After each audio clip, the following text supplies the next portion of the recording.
Dans cette vidéo, nous traiterons des voies du symplastes et de l'apoplaste, dans le cadre de l'absorption racinaire, bien sûr. Donc l'absorption de l'eau dans la racine démarre par la voie apoplastique. Donc cette voie, elle fait appel à la capillarité. L'eau va s'infiltrer très rapidement entre les cellules, mais également au niveau de toutes les parois des cellules.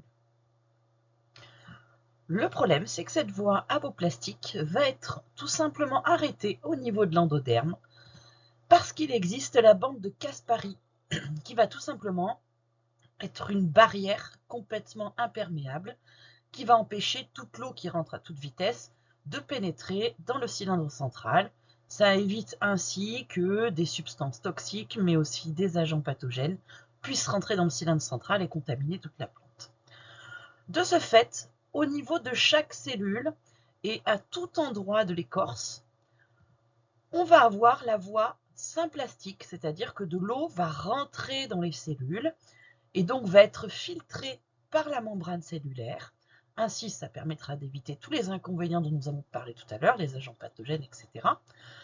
Là, ça va faire appel à une autre propriété de l'eau, par exemple l'osmose, qui va donc permettre de franchir cette membrane, donc sélective.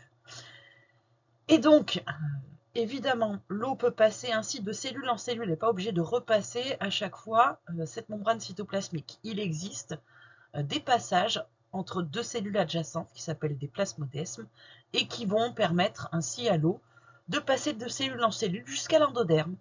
Et quand on est dans une cellule de l'endoderme, on n'a pas à rencontrer la bande de Caspari.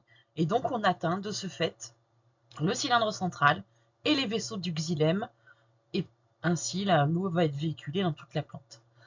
Donc, ce qu'il faut bien comprendre, c'est que cette dernière voie est une voie obligatoire.